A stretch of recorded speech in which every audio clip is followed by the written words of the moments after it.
I'm very fortunate to be here. I feel so fortunate. I've been so impressed by the kindness expressed to me.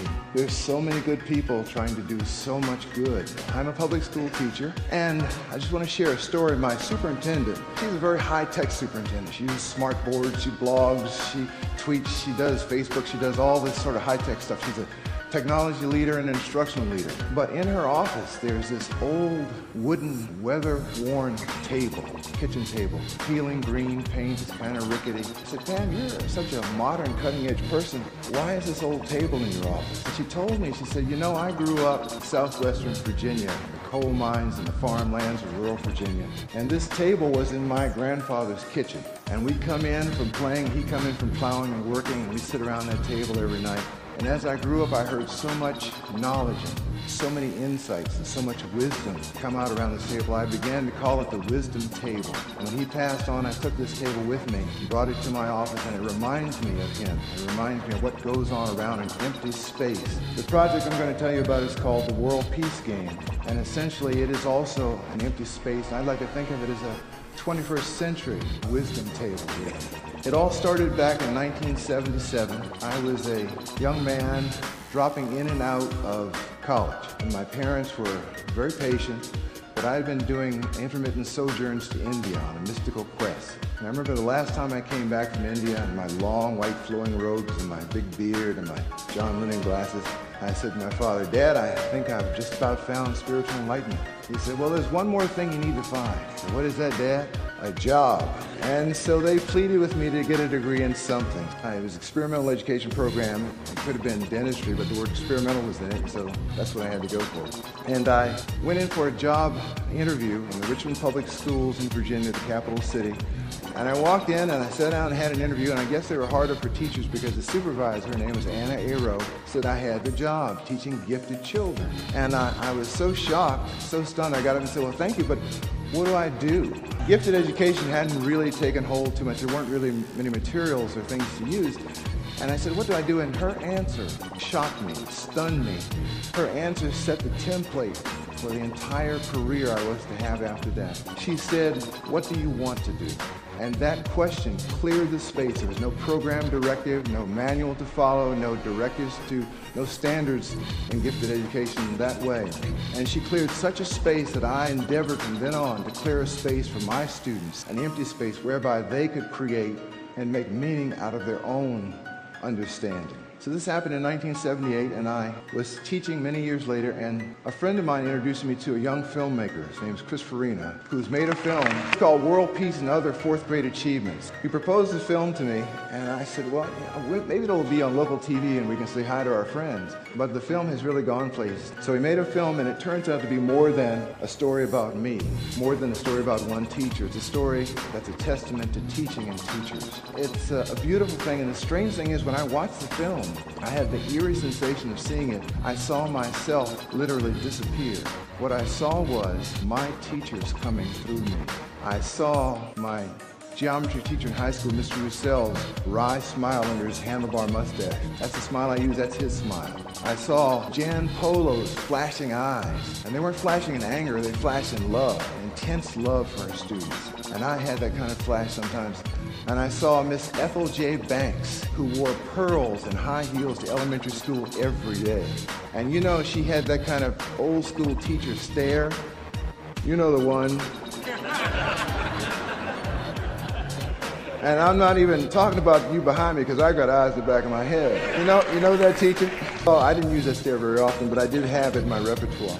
I saw my own parents, my first teachers. My father, a very inventive, spatial thinker. That's my brother Malcolm there on the right. And my mother, who taught me in fourth grade in segregated schools in Virginia, who was my inspiration. I have a gesture she does like this. I feel like I am a continuation of her gesture. I'm one of her teaching gestures. And the beautiful thing was I got to teach my daughter in elementary school, Madeline. And so that gesture of my mother's continues through many generations. It's an amazing feeling to have that lineage. And so I'm here standing on the shoulders of many people. I'm not here alone. There are many people on this stage right now.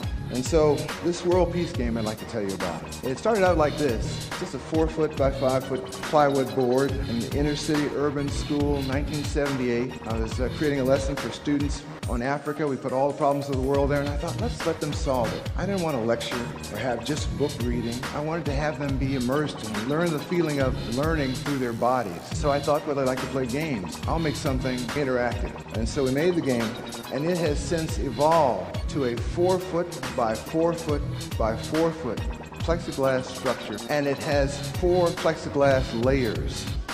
There's an outer space layer with black holes and satellites and research satellites and asteroid mining. There's an air and space level with clouds, big puffs of cotton we push around, territorial airspaces and air forces. A ground and sea level with thousands of game pieces on it, even an undersea level with submarines and undersea mining. There are 4 countries around the board. The kids make up the names of their countries. Some are rich, some are poor. They have different assets, commercial and military. Each country has a cabinet. There's a prime minister, secretary of state, minister of defense, and a CFO or comptroller. I choose a prime minister based on my relationship with them. I offer them the job, they can turn it down, and they choose their own cabinet. There's a World Bank, arms dealers, and the United Nations. There's also a weather goddess who controls a random stock market and random weather. That's not all. And then there's a 13-page crisis document with 50 interlocking problems, so that if one thing changes, everything else changes. I throw them into this complex matrix, and they trust me because we have a deep, rich relationship together. And so with all these crises, we have, ethnic and minority tensions, we have chemical and nuclear spills, nuclear proliferation, there's oil spills, environmental disasters, water rights disputes, breakaway republics, famine, endangered species, and global warming. If Al Gore is here, I'm going to send my 4th graders from Agner Hurt and Venable School to you because they solved global warming in a week. And they've done it several times. So I also have in the game a saboteur, basically a troublemaker. And I have my troublemaker put to use because they, on the surface, are trying to save the world in their position in the game, but they're also trying to undermine everything in the game. They do it secretly through misinformation, ambiguities, and irrelevancies, trying to cause everyone to think more deeply. The saboteur is there, and we also read from Sun Tzu's The Art of War. 4th graders understand it, 9 years old, and they handle that and use that to understand how to not follow, first they do, the path to power and destruction, the path to war. They learn to overlook short-sighted reactions and impulsive thinking, to think in a long-term, more consequential way. And in the game, sometimes students actually form a peace force. I'm just a clock watcher, I'm just a clarifier, I'm just a facilitator. The students run the game. I have no chance to make any policy whatsoever once they start playing. So I'll just share with you.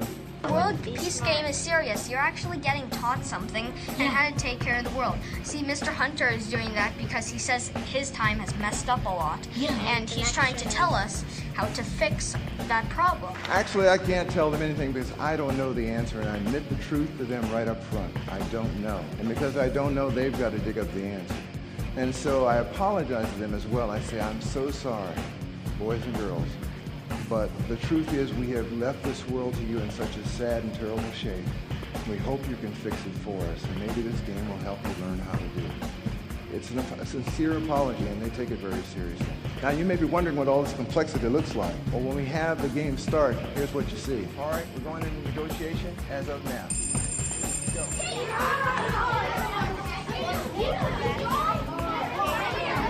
My question to you is, who's in charge of that classroom? It's a serious question. Who is really in charge? I've learned to cede control of the classroom over to the students over time. Trust and understanding and a dedication to an ideal that I simply don't have to do what I thought I had to do as a beginning teacher, control every conversation and response in the classroom. It's impossible. Their collective wisdom is much greater than mine, and I admit it to them openly. So I'll just share with you some stories very quickly of some magical things that have happened.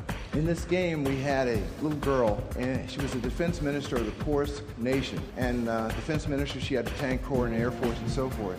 And she was next door to a very wealthy, oil-rich neighbor. Without provocation, suddenly she attacked, against her prime minister's orders, the next-door neighbor's oil field. She marched into the oil field reserve, surrounded it without firing a shot, and secured it and held it.